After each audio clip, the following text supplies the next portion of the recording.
806에 예. 저도 전화도 하고 5천 원 딱 됐습니다. 김희혁 씨 방송 때 제가 얘기했는데 그냥 문자를 넣나. 네. 내가 됐어요. 지켜주는 네. 고마워요.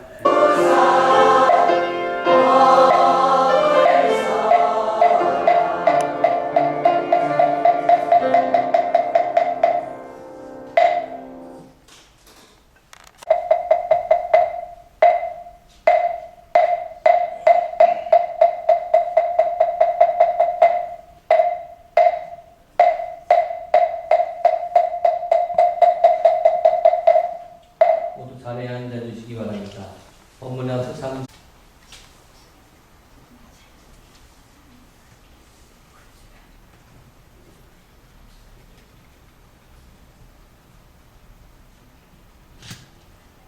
불교 신문사 주관을 역임하셨으며 현재 부석사 주지와 불교 신문 사장에 주석하고 계십니다. 불자 여러분들께서는 큰 박수로 스님을 환영합니다.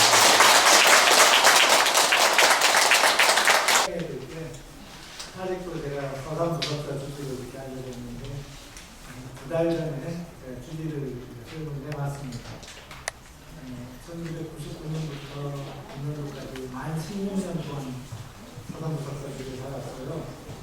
말살주지로 한번 살았으면 다 살았다 싶고 권사 수석사로 들어갔습니다.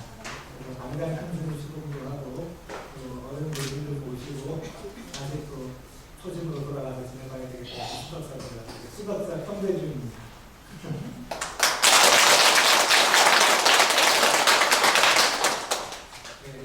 어떤 스님들이 그러더라고요. 주경스님 아직 젊어서 활동을 한참 할 수 있는데 그냥 죽을 때까지 주지 살기 뭐하러 명함이라 그러는데 때가 좀 내놓고 물러나는 것도 좋고 또 새로운 일이 닥쳐오는 것 같아요. 어떤 사람이든지 내가 뭘 손에 잡고 있으면 다른 걸 잡을 수가 없어요. 우리 입적하신 법장 대조사께서 잘 아시는 법문이 그거거든요. 손이라는 게 쥐고 있으면 손이 불구자 손이고 피고만 있어도 불구자 손이다. 쥐어야 될 때 짚고 펴야 될 때 피는 게 손이 제일 크다는 거였거든요. 사람도 그렇습니다. 자녀들이 어릴 때는 품어서 안고 나이가 크면 손을 잡아서 끌어주고 20살 넘어서 대학 가고 이제 군대 갔다고 하면 등떠에서 내보내줘야 돼. 근데 그걸 갖다가 끝끝내 품에 안고 있으려고 이제 손에 쥐고 있으려고 하면 저도 법문 들을 때는 이해가 가는데 실제로 막상 닥치면 그게 안 돼요. 그래서 어떻게 해야 돼요? 연습을 해야 됩니다. 열이라고 하는 것은 단련하고 반복한다는 뜻이고 습이라고 하는 것은 또한 한 100번은 계속 반복해서 하는 걸 습이라고 합니다. 글자가 어떻게 되어 있냐면 기두자, 새 날개 밑에다가 흰백자가 있는 거거든요. 새가 100번을 날개짓을 해야지 이제 겨우 둥지를 떠날 만하다는 거. 그 전에 해인사에 그 강주로 계시던 종진 큰 스님께서는 독서 100편의 의자연자가 있어요. 책을 100번은 읽어야지 뜻이 저절로 드러나는 법이라 했거든요. 같습니다.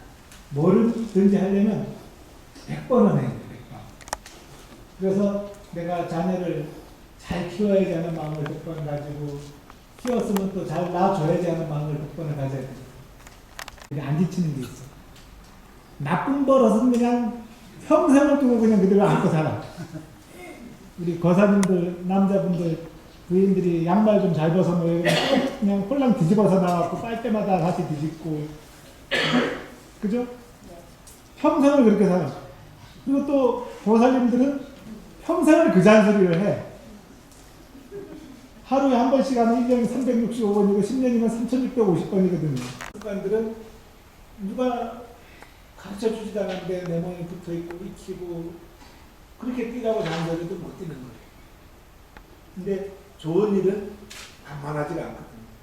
그래서 정진하라고 정밀하고 정교하게 노력을 해야 돼요.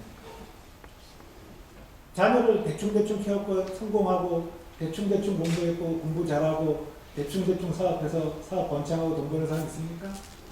그야말로 목숨을 걸고 온 정성을 다 바쳐서 해야지 자녀가 잘 자라고 공부에 좋은 성적을 내고 바른 지식을 얻게 되고 사업이 번창하고 온 정성을 다해야지 좋은 친구 관계가 오래도 유지되고 온 정성을 다해야지 좋은 부부 관계가 오래도 유지가 되고 근데 부처님 믿는 마음에 흔들림이 없고 정성껏 지내야지 마음속에 신심이 고정이 되는 거예요.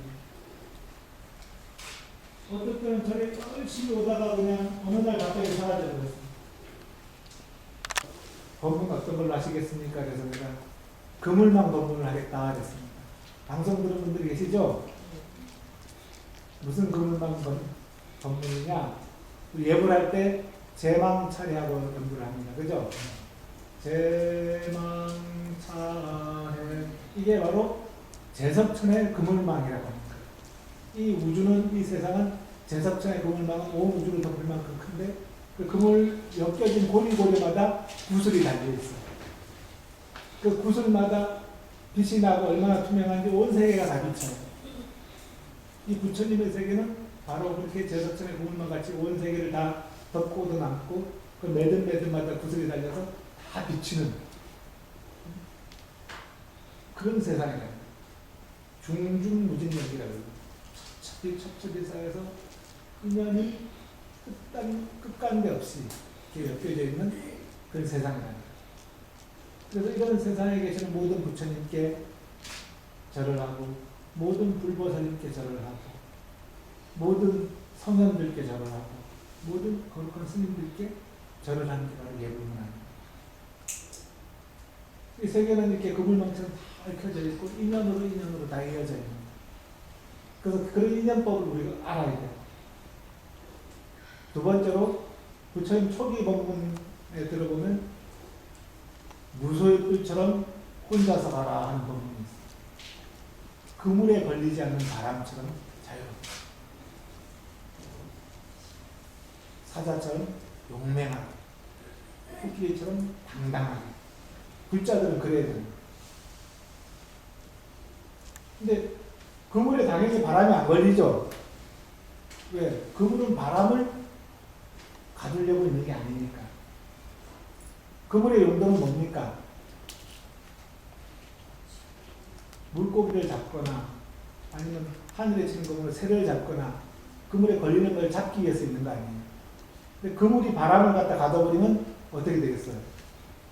그물이 아니죠. 플랜카드라든지 비닐 같은 걸 쳐놓으면 바람이 불면 그 바람에 의해서 그 비닐이나 종이가 헝겊이 찢어지거나 바람은 깃대가 부러지거나 할 거 아닙니까? 바람 힘을 견딜 수 없으니까. 어부도 마찬가지예요. 작은 물고기를 잡을 어부는 그물코를 촘촘하게 만들 겁니다. 그죠? 큰 물고기를 잡을 어부들은 그물코를 크게 성글게 만들 거예요. 왜? 고기 걸리기만 하면 되니까. 그래서 나라 법에도 그물코를 너무 작게는 못 만들게 돼 있어요. 왜? 새끼 물고기들은 다 빠져나가요. 새끼 물고기들은 안전하게 살아야 되고 성장한 다음에 사람들이 잡아야지 그 종자가 보존이 되고 또 사람들의 자비심을 유지할 수 있거든요. 그래서 그물에 걸리지 않는 바람처럼 보면 있지만 저는 인생을 살아가는데 그물질하는 듯 같이 살아보라 이렇게 얘기하고 싶습니다. 어부가 비닐봉지로 물에다 넣고 물고기 잡으려면 잡을 수 있겠습니까? 없겠습니까? 그 비닐봉지에 잡히는 물고기는 눈먼 물고기거나 뭐가 좀 들떨어진 물고기일 거예요. 아니 비닐봉지 물이 꽉 차 있어갖고 가기만 하면 더 도망가면 되는데 거기 갇힐 물고기가 있겠어요? 안 갇혀요. 그래서 물은 다 내보내고 작은 물고기도 다 내보내고 그물 코에 어울리는 물고기만 딱 잡는 게 그물이 가지고 있는 지혜로움입니다. 세상 사는 사람들도 마찬가지예요.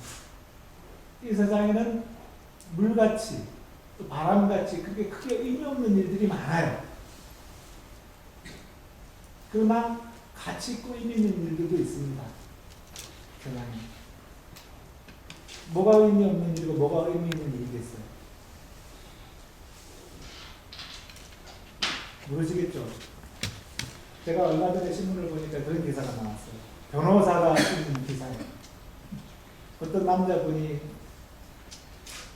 60이 넘었는데 돈을 많이 벌었답니다. 한 30억을 벌었대요. 꽤 많은 돈인 것 같아요. 어떻게 벌었냐 했더니 어렸을 때 너무 가정이 가난하고 어려워서 자기가 아주 뼈를 깎는 마음으로 공부를 했고 명문대학을 갔고 명문대학을 가서 대기업에 취직을 했어요. 취직을 했는데 한 10년 다녀보니까 이거 갖고 부자 되기가 힘들겠다 해서 그만두고 사업을 했대요. 사업을 하면서 돈을 벌려고 그렇게 노력을 했대요. 그런데 부인이나 딸이 둘 있는데 이 사람들은 자기가 이렇게 아프게 돈을 버는데 별로 이렇게 돈 귀한 줄 모르는 것 같아요. 부인한테 맨날 돈 아껴 쓰라고 잔소리하고 자식들한테도 돈 쓰지 말라고 잔소리하고 잔소리했대요. 그리고 나서 내가 나중에 부자가 되면 그때 마음대로 써라. 그러니까 필요 없다. 평생 그냥 잔소리하고 그냥 그렇게 돈 못 쓰게 하고 아주 진절머리가 났대. 그러고 나서 얼마 안 돼서 법원에서 우편물이 나왔답니다. 이혼소송 청구서. 남편이 다이아몬드 반지도 주고 집이 두 채 있는데 한 채는 떼었고 부인 앞으로 떼줬대요.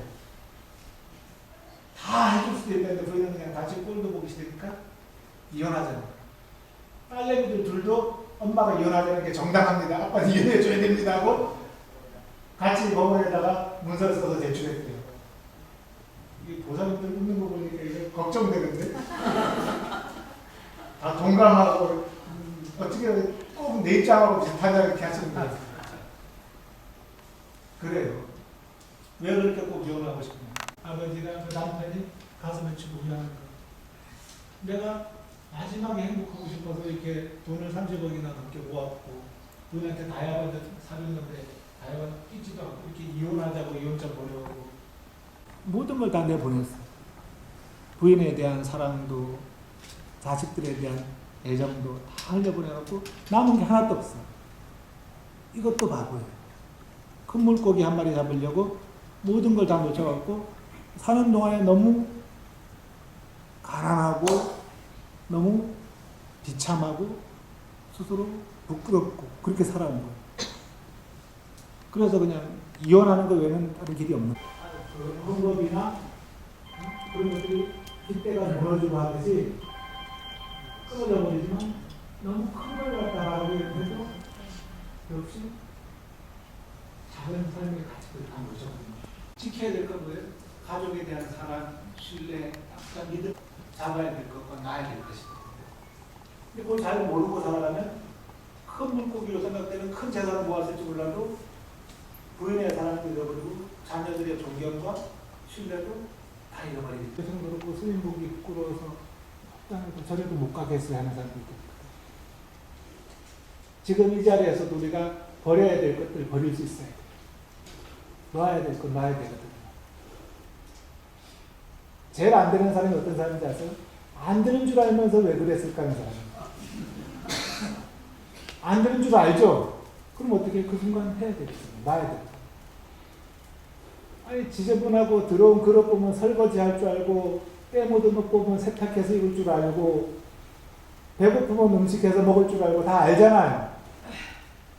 그런데 내가 이 욕심 부리면 안 되는 줄 알면서 욕심을 못 버려.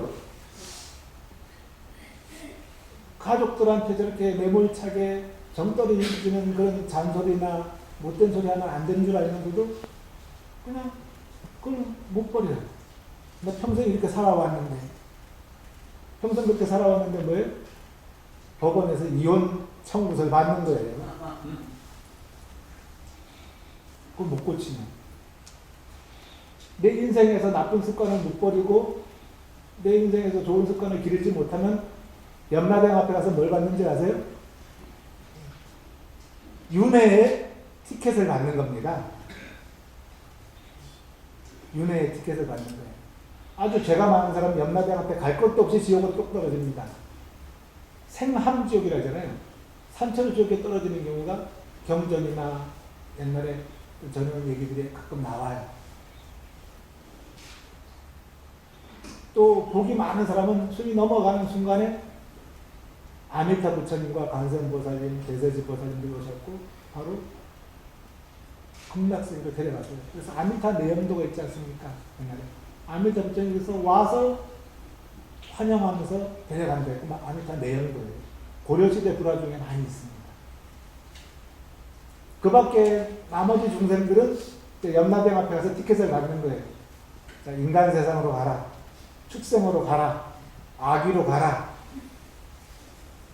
축생으로 가도 빈둥빈둥 논 사람은 소로 태어나서 좀 힘들게 일을 해라. 그런 것들을 받게 되는 거예요. 복이 많은 사람은 천상에 가고, 천상도 층수가 다양합니다. 6개, 6천, 3개, 18천, 무색개, 4천, 28층이 있어요. 28층의 천상을 골라서 가는 거예요. 그나마 우리는 얼마나 다행인지 몰라요. 천상이 28층으로 28층으로 이루어져 있고, 그 지옥 아기 축생은 3단계밖에 안 돼요. 근데 지옥에도 8열지옥, 8한지옥이 있다 그래요. 8개의 불지옥이 있고 8개의 얼음지옥이 있다 그래요. 그래서 저는 여기로 끊어주세요. 극락행으로 끊어주세요. 천당행으로 끊어주세요. 하고 싶죠? 근데 요금이 있어야 될 거 아니에요. 그 요금이 뭡니까? 그것을 복이라 그러는 겁니다. 내가 말로서 사람들을 따뜻하게 해주는 복, 행동으로서 봉사를 하는 복, 불전에 치주하는 복, 불사에 동참하는 복, 불쌍한 사람들에게 밥 한 그릇 베풀어주는 복, 동전 한 입이라도 나눠주는 복. 그 복이 있어야지 가고 싶은데 가는 거거든요. 그 복이 많으면요, 재벌가의 아들, 딸로도 나오고 왕자, 공주로도 태어나거든요. 그런 복을 지은 사람들은 별로 많지가 않아요. 대부분 그냥 빠듯하게 그냥 제 복 지은 대로 주세요. 그러면 다 사람으로 태어나는데 사람도 가지가지가 많아요. 얼굴을 보면 눈도 작고 피부도 까맣고 코도 뭉툭하고 견적이 엄청나게 많이 나오는 얼굴로 태어나가지고 자기가 자기 얼굴 보면서도 짜증스러운 얼굴로 이렇게 인물이 안 좋게 나올 수도 있을 거고, 그냥 남들이 보거나 누가 봐도 그냥 하다못해 개가 봐도 그냥 예뻐갖고 멍멍짓으면서 참 예쁘게 생겼다 할 정도로 그냥 코도 오똑하고 피부도 뽀얗고 눈도 초롱초롱하고 이렇게 잘 나온 사람들도 있고, 같은 형제가 나도 다르다니까요. 한 엄마한테서 나오는데 언니는 이쁜데 동생은 안 예쁜 경우가 있고, 동생은 이쁜데 언니는 또 아닌 경우도 있고, 너희들 형제 맞냐 그런 소리도 듣거든요. 그게 한 집에 태어나는 인연이 치중하다 할지라도 그 갖다 지은 복에 따라서 또 달리 나오는 거예요. 엄마 반 아빠 반 닮는데, 그렇잖아요? 엄마가 예쁘고 아빠가 건장한데 딸이 태어났는데 아빠 닮았고 아들이 태어났는데 엄마 닮았으면 그럼 별로 안 좋은 거예요. 저 딸은 엄마 닮고 아들은 아빠 닮는 게 아무래도 모양이 좋을 건데, 또 바꿔서 닮는 경우도 있어요. 성격이 그런 경우도 있고. 그게 어디서 나오느냐? 내가 지은 선업, 복업, 그 좋은 업에 따라서 내가 만든 이 세상 몸이 다른 거예요. 그래서 그러한 부분들에 대해서 우리가 삶을 살아가는 동안에 내가 잡아야 될 것과 놓아야 될 것, 버려야 될 것을 어떻게 구분했느냐, 그에 따라 결과가 나온다. 그걸 아셔야 돼요. 지금 이 순간 바로 내가 버려야 될 건데 버리지 못하는 것, 버려야지 하고 마음을 강단히 갖고 잡히세요. 내가 잡아야 될 걸 못 잡고 있는 것 꼭 잡으세요. 미안하다는 말 할 게 있으면 미안하다고 말하면 돼요. 고마운 게 있으면 고맙다고 말하면 되고, 사랑하면 사랑한다고 말하면 되거든요. 근데 여지껏 그냥 살았는데 쑥스럽게 지금 어떻게 못하지? 그럴 필요가 없어요. 저는 아무 때라도 이렇게 마음이 깝깝할 때는 합니다. 마음은 하고, 또 저는 시골 사니까 길 가다가 그 차에 치인 동물들이나 이렇게 개나 고양이나 이렇게 좀 죽어 있는 모습들이 있거든요. 처음에 그거 보면서 아유 징그러워, 왜 이렇게 보기 쉽게 이렇게 죽어 있을까? 그랬던 시청에 일하는 사람들은 빨리 안 치우지? 그랬는데 저는 지나가면서 흔적 볼 때마다 마음은 하고 극락왕생이라 이렇게 축원을 해요. 내가 좀 치워주고 걷어주면 좋을 건데 그러지 못해서 미안하다. 누구한테 짜증내고 미워할 때 내 마음만 짜증으로 가득 차고 미움만 가득 차고 불평분만만 가득 차잖아. 근데 내가 그 순간 염불하고 기도해주면 내 속에 염불과 기도가 가득 차는 거야. 그런 마음이 중요한 겁니다. 지금 그때 그 순간. 아니, 제가 절에 산다고 길 가다가 강아지 죽은 거 보고 고양이도 죽은 것도 봤으니까 법당 가서 천도제 크게 지내줘야지. 지금은 그냥 지냈어. 법당 가서 천도제 지내주는 것보다 지나가는 순간에 잠시 남아있는 꿈을 가는 거가 중요하다고 합니다. 내가 운전을 좀 살살해서 유리 같은 그런 희생자들 로드킬이라 그러거든요. 길에서 죽는 짐승들이 없도록 노력하겠다. 그래서 저는 밤에는 시골길 갈 때 속도를 더 줄이고 눈을 푹 뜨고 갑니다. 혹시라도 작은 짐승이라도 나와서 이렇게 치워주지 않을까. 그런 마음들을 자꾸 단련하는 게 바로 기도고 정진이거든요. 100번 생각하면 100번 많이 했어요. 저는 어저께 지방에 갔다 오는데 종로에서 쭉 걸어서 지하철 타고 서울역까지 갔다 오는데 거지를 한 5명 만났어요. 다 1,000원씩 줬어요. 5,000원 줬는데 내가 5만 원을 버는 것 같이 기분이 너무 좋았어요. 제가 어디 가서도 밥을 먹어도 밥 한 그릇 5,000원짜리 밥을 먹는데 1,000원이면 밥 5분의 1밖에 안 되는 거 아니에요. 내가 그냥 5분의 1 안 먹었다 생각하고 그렇게 나눠주면 이게 얼마나 즐거워요. 어떨 때는 주머니 지갑 꺼내기도 귀찮고 돈 꺼내기도 불편하고 돈도 없고 그럴 때는 참 번거로울 때 있거든요. 근데 어느 날부터는 그 번거로운 없어요. 거지만 만나면 무조건 탁 섞고 지갑 꺼내서 주고 가능하면 안 지나치려고. 제가 무슨 복이 많아서 하루에 거지 10명을 만나겠습니까? 많이 만나면 한 2-3명 만나요. 근데 그걸 주는 순간 내가 즐거워. 내가 이렇게 보시를 실천하고 있구나. 내가 이걸 귀찮아하지 않고 번거로워하지 않고 이렇게 나눠주는 마음을 갖다가 지키고 있는 자체가 스스로 대견스럽고 스스로를 갖다가 잘 지켜나가는 노력을 해야 됩니다. 그래서 저는 불자님들이 내가 지금 이 자리에서 보는 순간, 듣는 순간 보리심을 바라는 것. 그게 바로 초발심입니다. 그게 발심입니다. 끊임없이 계속되는 발심이에요. 선생님, 저는 벌써 30년 전에 불자가 됐고 발심 이미 다 했어요. 그럼 30년 전에 그때 밥 먹고 지금 밥 안 먹습니까? 한 번 발심했으면 그냥 계속 가면 되지. 아니잖아요. 하루 3끼 밥 먹어야 되잖아요. 아무리 안 먹어도 하루 한 끼는 드셔야 되지 않습니까? 그래야지 몸이 돌아가고 일을 할 수 있고 생명을 유지할 수 있지 않습니까? 마찬가지. 발심, 보리심도 하루에 한 번씩 밥 먹을 때마다 해야 돼. 그냥 저는 30년 전에 이미 부처님 제자로 이렇게 결심했고 지금까지 꾸준합니다. 훌륭한 마음. 그러나 그 마음을 계속적으로 반복해서 복돋을 필요가 있습니다. 어떤 사람들이 주경 스님은 10년 전에 봤을 때도 지금이랑 비슷한 것 같고 20년에 봤을 때도 비슷한 것 같고 30년 전에 봤을 때도 비슷한 것 같습니다. 저는 그때부터 이미 늙어 있었어요. 그래서 그냥 지금이나 그때랑 비슷하게 늙어 보여요. 근데 저는 그 반면에 주경 스님 말씀하시는 거나 행동하시는 거나 사는 게 그때나 지금이나 비슷해 하는 얘기를 들으면 어쨌든 고마워요. 이게. 아, 내가 적어도 물러나고 있지는 않구나. 저 스스로도 30년 전에 제가 부모님한테 인사를 주고 나와서 머리를 깎고 출가 수행자가 될 때, 스님이 될 때, 그때 마음을 지금도 지니고 있고, 그 마음이 10년 전에도 같았고, 20년 전에도 같았고, 지금도 같구나. 그리고 더 향상하려고 하는, 더 나아지려고 하는 그런 마음을 갖다 놓지 않고 살거든요. 때로 사람들이 태만해지기도 하고, 익숙해지기도 하고, 이렇게 흐트러지기도 합니다. 그렇지만 그런 가운데서 꾸준히 마음을 모아나가는 거예요. 그리고 그 마음을 모아나간 마음을 갖다 놓치지 않는 게 바로 신심이거든요. 신심. 변하지 않을 수는 없어요. 계속적으로 이렇게 모아나가는 거예요. 그래서 저는 스님, 그 전에 스님 법문하실 때나 지금 하실 때나 그 전에 스님 기도하실 때나 지금 기도하실 때나 참 한결같은 것 같아요. 여러분 저한테 그냥 칭찬으로 듣습니다. 고맙습니다. 근데 삼가하고 조심하려고 합니다. 그러거든요. 세월이 지나가면 사람들은 변하게 되거든요. 좋게 변해야 돼요. 좋게 변하는 게 별로 없어요. 살다 보면. 머리는 희끗희끗해지고 피부는 주름이 잡히고.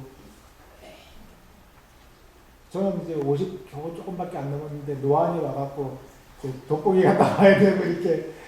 근데 일상생활에는 별로 안경을 낄 일이 없어요. 운전할 때 안경 끼고 꼈다 벗었다기 지금 한 20년 정도 하고 있거든요. 그나마 시력이 좋은 편이에요. 근데 어떡합니까?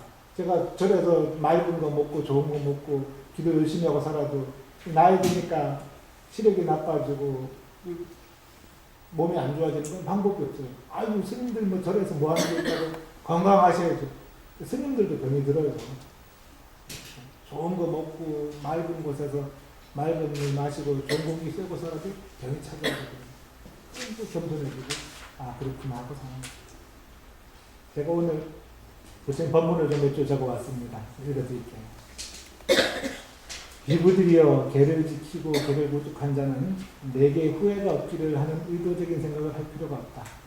계를 지키고 계를 부족한 자에게는 후회가 없는 것은 당연하기 때문이다. 자, 부처님께서 첫 번째로 계를 잘 지키라고 했습니다. 계율이 뭐예요? 우리 신도들 5개 있죠? 불살생, 불투도, 불싸움, 불망어, 구름주 5가지. 스님들도 똑같이 지켜야 됩니다. 어떤 신도들은 우리만 지키라고 하고 스님들은 안 지키는 거 아니에요? 스님들 5가지 더하기 245가지에서 250가지 개가 있습니다. 비구진들. 비구니 스님들은 348개 더 많아. 이 개를 다 지키고 살아야 됩니다. 근데 이 개를 지키고 살면 내가 뭐 남는 게 뭐가 있지? 괜히 불편하고 귀찮고 힘든 거 아니야? 그런 생각할 수가 있어요. 신도님들도 마찬가지예요. 내가 살생 안 한다고 누가 알아주나? 내가 나쁜 짓 안 한다고 누가 알아주나? 안 알아줘. 그런데 개를 지키고 살면 나한테 후회가 없어요. 내가 개를 지키면 후회가 없을 거야. 후회가 없어야 돼. 분명히 없어야 돼. 다짐할 필요 없어. 그냥 후회가 없어요. 개를 지키고 살면. 저는 사실은 방을 나올 때마다 늘 쩍쩍지근한 마음이 들어요. 방을 좀 깔끔하게 정리해야 되겠다. 늘 이게 제가 치우는데 별로 소질이 없어갖고 옷도 깔끔하게 정리가 안 된 것 같고 이렇게 정리가 안 되는 것 같아요. 그래서 좀 깔끔하게 정리해야 됩니다. 왜? 혹시라도 내가 오늘 나갔다가 죽어서 못 들어오면 누가 뒤처리할 사람인 줄 알고 이 중 참 지저분하게 살았다 그 소리 들을까봐 걱정스러워요. 여기 있는 분들도 마찬가지잖아요. 누가 손님이 오신다면 먼저 뭐예요? 청소부터 하잖아요. 정리부터 하잖아요. 누가 보고 추잡스럽다고 할까봐 깨끗하게 보이고 싶으니까. 가서 뜨끔한 소리 한 말씀 드릴까요? 우리 거사님들 아까 이혼당한 분들 걱정도 있는데 부인한테 공격할 수 있는 한 가지 반격법이 있어요. 거사님들 깜짝 놀라서 기절하십니다. 뭐냐면 우리 부인이 관리하고 있는 냉장고 냉동실을 한번 열어보세요. 네. 다들 벌써 그냥 뒤통수가 그냥 뜨뜻미지근하죠. 1등 냉동실이 뭐냐면 텅비어 있는 거예요. 2등 냉동실은 정리가 잘 되어 있는 거예요. 3등이자 꼴등 냉동실은 까만 비닐봉지, 파란 비닐봉지, 빨간 비닐봉지 한캔 쌓이고 문만 열면 막 쏟아져 나와. 그 안에 뭐가 들었는지 몰라요. 묻지도 따지지도 말고 다 썰어서 갖다 버리세요. 그 먹을 거 없고 쓸만한 거 없습니다. 걱정할 거 하나도 없어요. 다 갖다 버리면 그 순간에 내가 그 음식들에 집착하고 버리지 못했던 그 찌질하고 집착한 마음들도 같이 버리는 거예요. 저도 병이에요. 저도 신도들이 스님 건강에 좋으니까 이거 드세요 하고 갖다 주는 거 있으면 냉장고 넣어놓거든요. 버리려면 신도들 그 고마운 마음을 대신하는 것 같았고 되게 미안하고 먹자니 이거 한 몇 달 된 거라서 이거 먹고 나서 탈이 안 날까 걱정되고 그래서 버리지도 못하고 먹지도 못하는 그런 것들이 가끔씩 있어요. 그래서 그럴 때 부탁을 합니다. 우리 아는 보살님한테 냉장고에 쓸데없는 게 있는데 내가 차마 버리지는 못하겠고 다 먹어서 없애지도 못하겠으니까 그냥 좀 어떻게 치워주세요. 버리는 수밖에 없어요. 그래서 우리 보살님들 지금 제 냉장고 냉동실 얘기 듣고 하신 분 있으면 신랑이나 자식들한테 가서 야 내 손으로 차마 못 버리겠으니까 대신 좀 버려주세요 하고 버리는 것도 좋아요. 그게 도반들이 필요한 이유입니다. 내가 나 혼자 못하는 건 주변에 도반들이, 우리 가족들이 도와줄 수 있는 거거든요.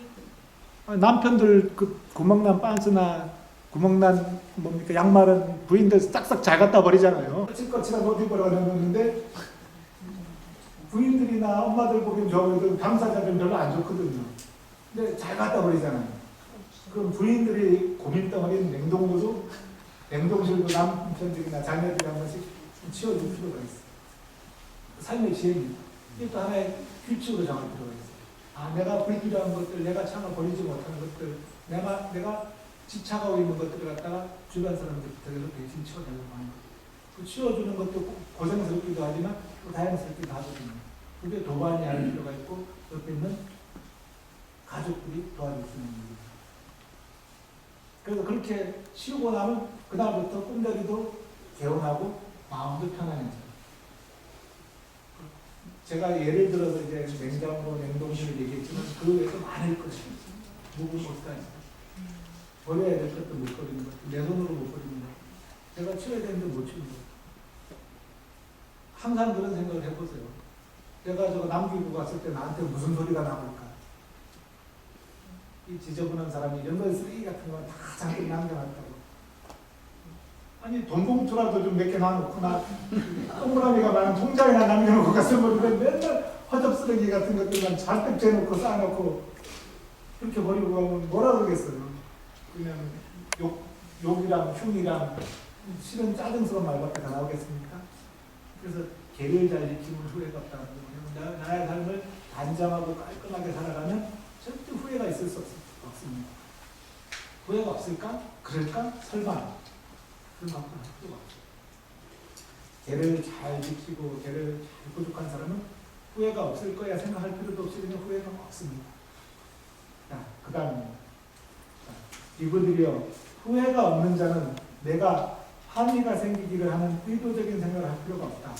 후회 없는 자에게는 환희가 생기는 것은 당연하기 때문에. 후회가 없으면 어떤데? 즐겁고 기쁜 마음이 일어나는 거예요. 어떻습니까? 논이고 밭이고 다 뽑아서 텅빈 밭이고 논에는 뭐가 생겨요?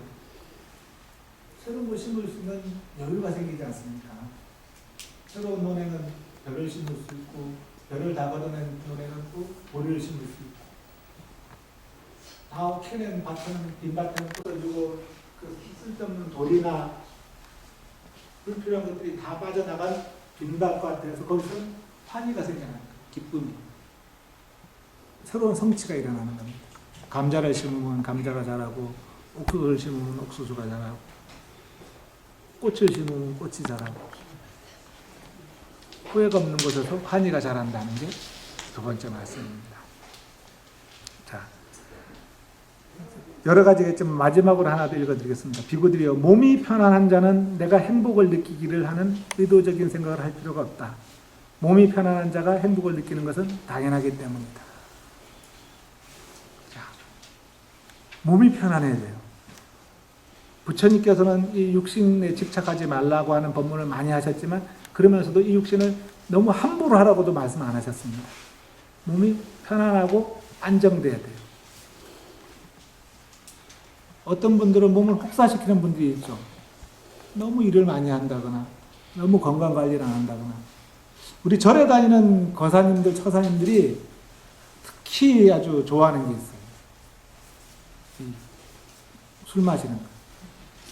그래서 많은 분들이, 선생님 저는 부인이 열심히 다니는데 저는 불자인지 아닌지 모르겠습니다. 왜요? 그래. 제가 딴 건 다 지키겠는데 술 마시지 말라는 건 참 지키기 어렵습니다. 그런 얘기 많이 합니다. 그래서 옛날에 선사 스님들, 율사 스님들은 술 절대 마시면 안 된다 그랬는데 요즘 스님들은 약간 바뀌었어요. 열었어요. 세 잔만 마셔라. 그랬더니 술 좋아하시는 분은 큰 사발로 세 잔을 마셔서 그냥 취해버리니까 다시 바꿨어요. 세 잔 더 마셔도 된다. 근데 취하지 않도록 마셔라. 취하지 않도록 마시면 돼. 내가 정신을 잃지 않을 정도로 마시고 몸을 이렇게 가누지 못할 정도로 마시지 않으면 괜찮다 얘기를 하십니다. 스님들은 옛날에 큰 스님들은 곡차란 말을 쓰시잖아요. 왜 곡차인지 아세요? 술은 마시면 취하잖아요. 차 마시고 취하는 사람 봤어요? 우리 여기도 차를 즐겨하는 분들이 있는데 차는 마시면 절대 안 취합니다. 차를 마시게 되면 몸이 오히려 맑아지고 정신이 투명해지고 언어가 뚜렷해집니다. 근데 과거에 진묵 스님이나 이런 또 임진왜란 당시에 이제 승병에 나갔던 스님들이나 또 농사 지으면서 농주라고 하는 그런 걸 드셨던 스님들은 그걸 곡차라 그랬거든요. 먹어도 정신이 맑아지고 자세가 발라지고 수행과 기도를 하는 데 있었고 어긋남이 없기 때문에 차를 마신 것과 같아요. 근데 곡식으로 만든 차다 그래서 곡차라고 말씀하셨던 거예요. 책임질 수 있는 사람이 가히 곡차라고 하는 말을 쓰는 거거든요. 근데 마시고 정신은 저기다 놓고 다니고 몸은 흔들흔들하고 신발도 어디다 벗어났는지 모르면서 곡차 마셨다 그러면 그건 과거 큰 스님들을 갖다가 욕보이는 일이에요. 그죠? 또 곡차나 술을 안 마셔도 맨정신인데도 횡설수설하는 사람들이 있어요. 그거 진짜 심각한 병이에요. 맨정신인데도 여기 가서 이 말하고 저기서 저 말하는 거 뭐라 그럽니까? 양설죄라 그러지 않습니까? 거짓말하는 거 망어죄라 그러지 않습니까?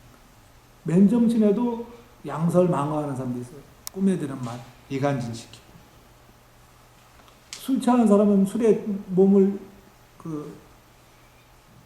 뺏기고 마음을 뺏겨서 몸을 못 가누고 말을 횡설수설 할 수 있지만 맨정신에도 그런 사람들은 그 죄가 얼마나 크겠어요. 그래서 입으로 짓는 4가지 구업이라고 하지 않습니까? 그죠? 그래서 몸을 편안하게 잘 유지하는 게 중요하다는 거예요. 몸을 편안하게 잘 유지하는 사람들 내가 행복하다고 느끼는 가장 기본이 되는 겁니다. 일단 몸이 건강해야 돼요. 또 건강하지 않더라도 몸을 잘 유지하고 지켜내는 게 중요한 겁니다. 나이가 든 사람은 나이가 든 대로, 젊은 사람은 젊은 대로 자기 몸을 편안하게 유지하는 그 힘이 행복의 근본이 된다는 겁니다. 인터넷에서 찾아보거나 또 생활하거나 하면 불교의 목적이 뭡니까? 불교의 궁극적인 구하는 바가 뭡니까? 하고 많이 물어봐요. 그러니까 많은 사람들이 불교는 해탈을 구합니다. 깨달음을 구합니다. 성부를 구합니다. 얘기를 하거든요.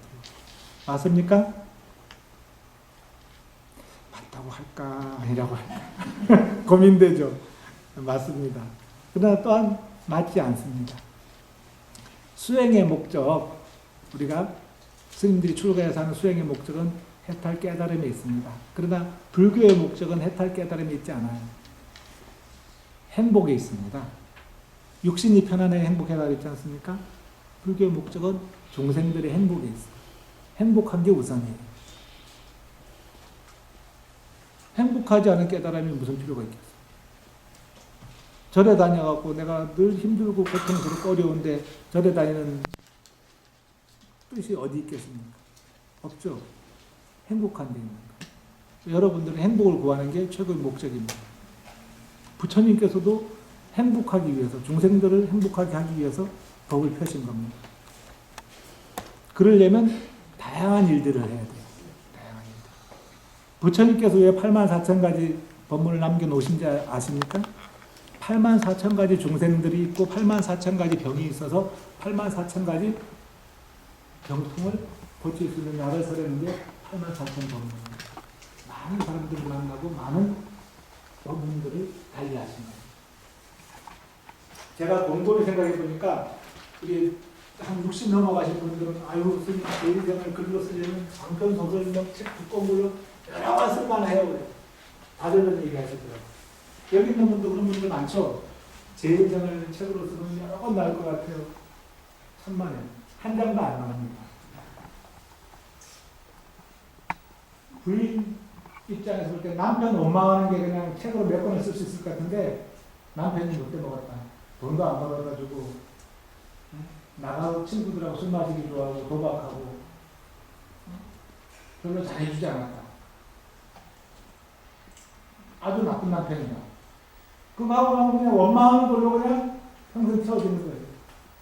아이고 저 범수, 아이고 저 나쁜 사람, 아이고 이런 사람. 그건 왜 쓸데없어. 소설책은 그런 걸로 쓰는 게 소설책이 아니에요. 소설책은 얘기거리가 있어야 돼요. 그런데 자식에 대한 원망, 남편에 대한 원망이 책을 수십 권 쓸 만큼 많아도 그냥 원망일 뿐이에요. 남편이 그럼에도 불구하고 나는 자식을 키우기 위해서 맹모 삼천지교처럼 어떻게 아이들을 교육시켰고 어떻게 살림을 해서 어떤 일을 했고 자기 자신이 개척해 나가고 극복해 나가고 쌓아 나가는 것들이 소설책이 되는 거지 그냥 원망하고 미워하는 마음은 소설책이 안 됩니다. 소설을 쓰고 싶으시면 내가 살아온 과정 속에서 내가 어떤 일을 있고 어떻게 극복했고 어떻게 문제가 생겼고 어떤 문제를 해결했고 이런 것들이 소설책이 되는 거거든요. 근데 인생에 그렇게 소설책 쓸 만큼 인생이 많은 사람들이 별로 없어요. 제가 세계 위인전, 한국 위인전을 거의 다 읽어봤는데 그 석가모니 부처님 위인전도 보면 위인전에서 100페이지가 안 넘어가더라고요. 제가 읽은 세계 위인전 소설 보니까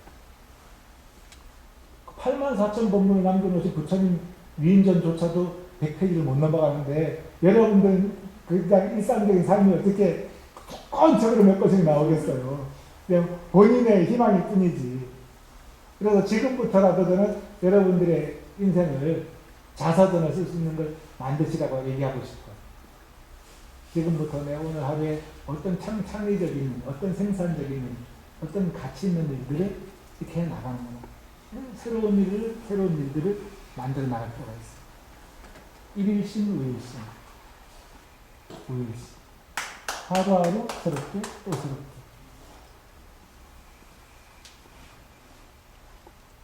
그 뜻을 아시겠어요? 네. 하루하루 새롭게는 내 마음이 새로워지는 거고 내 몸이 새로워지는 거고 늘 새로운 날들을 만들어 나가는 거고. 근데 여러분들이 흔히 생각하는 내 인생은 장편소설 낼 거라는 건 미움과 원망과 한숨과 괴로움의 책장들 뿐이거든요. 그건 백지나 다름없는 겁니다. 지금부터는 하루하루 내가 생각하고 인식하고 의지를 가진 날들을 살아가는 거예요. 나이가 아무리 드셨어도 하루하루를 사는 데 있었고 내가 오늘 하루에 일기장은 하루에 한 줄을 쓰는 부분들은 가능하잖아요. 그죠? 한번 오늘 집에 가서 한번 제 말이 안 믿어지면 써보세요. 내 일대기를 한번 써보시라고. 10장 넘기기 힘들 겁니다. 아마 한 장도 못 써갖고 아이고 이거 내가 왜 써야 되지 하고 쓰다 보면 쓸 게 없어요. 너무. 제가 대학 시절에 한번 써봤습니다. 써봤더니 처음에 한 장 쓰고 나니까 쓸 게 없어요. 또 쓰라 그래서 또 쓰니까 2장 쓰고 한 10번쯤 쓰니까 10장이 되더라고요. 제 살아온 인생이 20살까지 대학 시절. 여러분들은 여러분들 삶이 굉장히 많고 풍족하고 넉넉할 거라고 생각하지만 사실은 이렇게 글을 쓰고 정리하다 보면 아주 간략하고 참 단순하다는 걸 알게 될 겁니다. 거기에 대해서 한번 의미와 가치를 찾아보면 좋겠어요. 자, 마지막으로 오늘 드릴 말씀입니다. 여러분들 아까 제가 지금 복에 따라서 어떤 몸을 받느냐, 어떤 삶을 받느냐 얘기했지 않습니까? 그런 받는 모습을 갖다 이뤄서 유전자를 물려받았다 그래요. 저는 엄마를 닮고 아빠를 닮고 또 그 엄마 아빠는 할아버지와 할머니 닮고 하는 것들이 유전자를 갖다 빼닮아서 그런 거 아닙니까? 사람은 사람으로 태어나고 짐승은 짐승으로 태어나고 새는 새대로 물고기는 물고기대로 다 그 유전자 생긴 대로 태어나는 거 아니겠어요? 근데 사람은 유전자로만 사는 게 아니에요. 뭘로 삽니까? 흔히 말하면 철학과 사상, 종교로 살아요, 사람들은. 저희 부모님들이, 스님들 부모님들이 대부분 그래요. 출가하는 거 다 반대했거든요, 대부분. 요새 신도님들은 아이고 스님 제 딸이 출가한다면 제 아들이 출가한다면 저는 환영하고 보내겠습니다. 그런 부모님들이 계세요. 근데 그런 부모님의 아들, 딸들은 출가할 생각이 티끌만큼도 없어. 그냥 엄마 생각일 뿐이야. 그죠? 내 자식이 출가한다면 그냥 보낼 건데 애가 갈 생각이 없어요. 내 남편이 출가한데도 갈 건데 영감이 갈 생각이 없어요. 그래요. 생각이 없는 자녀들이나 가족들은 뭐 보내도 된다는 마음을 먹어요. 근데 정작 출가하려고 하는 사람들의 부모들은 또 그걸 또 싫어해요. 쉽지가 않아요. 왜? 내가 끊어지니까. 자손이 끊어지니까. 저도 그런 생각을 했었습니다. 저 외아들인데 출가했고 저 집 되면 어떻게 되는 거지? 이제 족보가 그냥 저걸로 이제 종자 마지막 이제 종자를 찍는구나. 알고 저 집안이 다 없어져서 안 됐다 그러면서 여기 남성분들은 그런 생각도 할 거예요. 딸만 있는 집은 아이고 우리 집은 딸밖에 없었고 우리 집 대가 끊어졌어 그런 생각도 할 거예요. 여자분들도 마찬가지일 거예요. 옛날에 아들 못 낳으면 그 대를 끊어 놓는 사람이라 그러고 뭐 후초를 얻어서라도 아들을 낳아야 된다 그렇게 했지 않습니까? 근데 지금은 나라 법에서 아들만 먹여 있는 법이 없거든요. 딸도 다 그냥 다 가게 이어나가요. 그래서 어떻게든지 그 가계를 이어나가고 싶은 거거든요. 그게 뭐예요? 유전자를, DNA를 잇고 싶어 하는 욕망입니다. 생명들한테 두 가지 본능이 있어요. 첫 번째로 가장 강력한 본능이 뭐냐면 종족 보존의 본능입니다. 내 종족을 이어야 된다는 본능이에요. 그래서 곤충이나 짐승들은 자기가 죽더라도 새끼들을 살려요. 새끼를 살린 다음에 자기가 희생을 하는 경우가 많아요. 그 다음 한 가지 본능이 뭐냐면 개체 보존의 본능이라는 거예요. 내가 살고 봐야 되겠다는 본능이에요. 그러니까 사람들한테 있어 이건 헷갈리는 것 같아요. 동물들은 분명히 종족 보존의 본능이 앞섭니다. 근데 사람들은 나부터 살고 보자 그러는 부모들이 많은 것 같아요. 그래서 자식 버리는 부모들 있잖아요. 동물들은 절대 자식을 안 버립니다. 곤충이나 다른 생명체들은 절대 자식을 버리지 않아요. 근데 사람만 자식을 버리는 그런 그 부류가 있는 것 같아요. 그건 뭐냐면 개체 보존. 내가 먼저 살고 봐야 되겠다. 가끔 여자들이 물어보잖아요. 여보, 시어머니랑 나랑 물에 빠지면 누구부터 건질 거야? 어떤 남자가 그래, 나부터 살고 봐야지. 무슨 엄마하고 놀고 있냐? 그게 바로 개체 보존의 본능이 강한 사람이에요. 나타납니다. 그 순간. 부인을 죽도록 사랑하지만 나부터 살고 봐야 되겠다는 사람은 자기부터 먼저 나가 있어요. 그러고 나서 나와 그래요. 그런 경우 있거든요, 흔히. 그래서 평범할 때, 평소에 생각할 때는 나는 어머니를 구할 거야. 당신을 구할 거야. 내가 죽어도 자식부터 먼저 구해야지 그러는데 정작 자기부터 살아나는 사람이 있어요. 그건 뭐냐면 본능이에요, 본능. 내가 살고 봐야 되겠다는 강한 본능. 내 자식을 살려서 내 맥을 이어야 되겠다는 본능. 그 뭐 두 가지 중에 어느 게 우월하다고 할 수는 없지만 어쨌든 사람들 사이에서는 이렇게 다양하게 나타납니다. 자식들을 위해서 희생하는 부모도 있고 자기 살기 위해서 자식들을 버리는 부모들도 있고 그게 바로 어디서 나오냐? 자기 자신 업에서는 업식에서 나만 아는 이기적인 마음에서는요 급박한 상황에서 자기만은 먼저 생깁니다. 그러나 가족을 위해서 헌신하겠다는 마음에 안에 그 좋은 마음, 선한 마음이 꽉 차 있는 사람은 자기를 희생해요. 전혀 모르는 사람들을 위해서도 희생하지 않습니까? 그래서 유전자를 지켜내는 게 생명이 가진 존재의 가장 강한 도리입니다. 원칙입니다. 근데 이 사람들에게 있었던 하나의 원칙이 더 들어왔어요. 바로 사상과 철학, 종교라는 거. 내가 내 자식들의 삶을 잇고 싶은 게 뭐예요? 내가 추구하는 바답게 행복하게 아름답게 살아가길 원해서 아닙니까? 그런데 가르침을 통해서도 그게 가능해요. 옛날에도 양자를 드렸잖아요. 양자를 드리면 피는 내 피가 아니지만 우리 족보에 그대로 이어지게 되고 그 맥을 그대로 있는 거거든요. 마찬가지예요. 출가를 하게 되면 우리 속가 집에서의 족보에서 내 이름이 지어질 줄 몰라도 출가 산중에 족보에 내 이름이 올라가고 맥이 있는 겁니다. 저는 출가하기 전만 해도 수덕사 방장선이 누군지도 몰랐고 수덕사 경험왕궁 그 대선사들이 누군지도 몰랐고 서상대사나 사명대사나라고 원효스님 알았어요. 근데 제가 근처에 들어왔고 이름을 딱 가입절 하는 순간부터 수덕사 방장선이 나한테 스승이 되고 노스님이 되고 사명서상대사가 우리 족보를 올라가고 위에 계시고 원효대사까지 우리 조상님에 속하고 제일 위에 시조로 가보면 석가모니 부처님이 우리 시조예요. 저는 출가로 양자 붙인 거예요, 지금. 속가의 개념이랑. 그래서 나는 대한민국뿐만 아니라 전 세계에서 가장 빛나는 가문에 적을 올린 겁니다.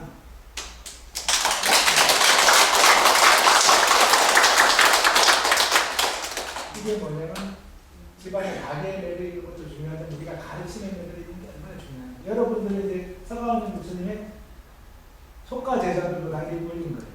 이 법당에 이렇게 모여오는 게 다 증명서입니다. 불교 방송에 있는 맺은 것보다 성가모니 부처님의 제자로서 이제 등에 이름 올리고 가게에 내는 올리고. 그래서 사실은 내 자식들 위해서 헌신하고 살아오셨지 않습니까? 많은 부모들이. 근데 자식들은 그만큼 못했어.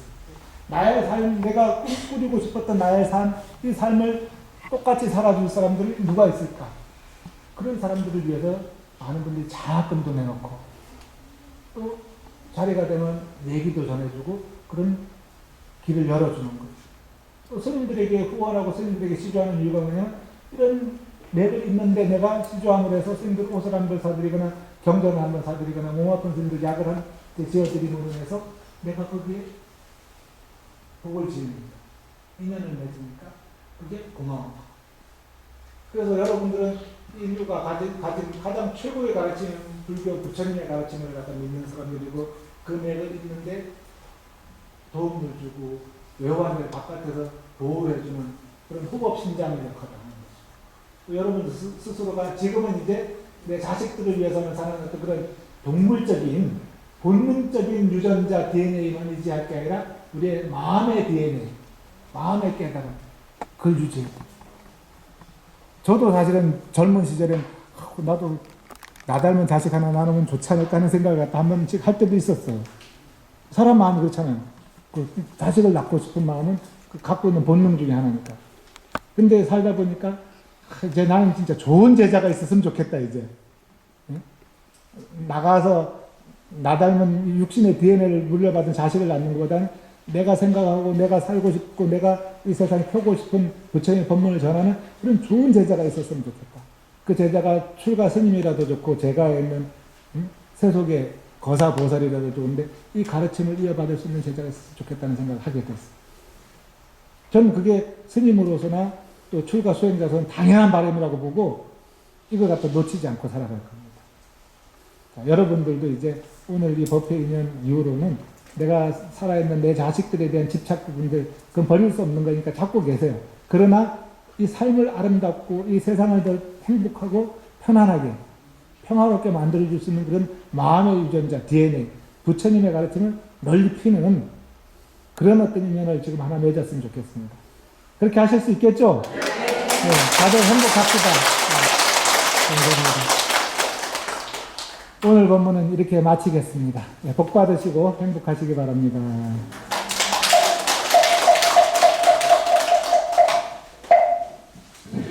네, 지금 BBS TV를 보시는 불자님들께 부탁의 말씀을 드리겠습니다. BBS 불교방송이 전법을 더 잘할 수 있도록 후원 전화를 한 통 걸어주시기 바랍니다. 올해가 BBS 불교방송 창사 25주년 되는 해입니다. 25년 전 사부대중의 원력과 보시로 만들어진 불교방송이 2천만 불자의 자부심이 될 수 있도록 한 분 한 분의 마음을 모아주시면 고맙겠습니다. 전화번호는 아주 쉽습니다. 060-800-8000번 060-800-8000 꼭 전화들 해주시고 불교방송에 힘을 모아주시기 바랍니다. 네, 성불하십시오. 모두 자리에서 일어나 주시기 바랍니다. 오늘 좋은 법문해 주신 주경 스님께 다시금 감사의 큰 박수 부탁드리겠습니다. 다음은 서가모님을 정근히 읽겠습니다.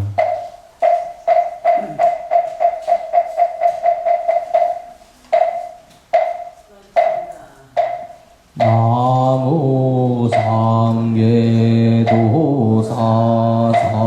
사생약 지야 본사 서가모니불 서가모니불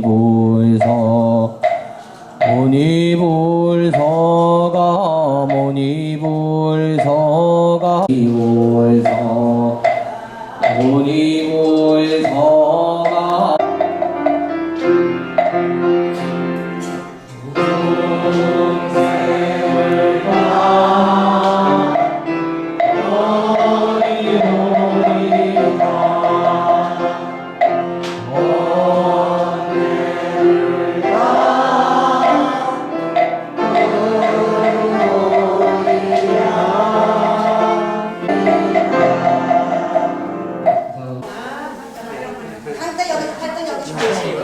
네, 해주고 있습니다. 네.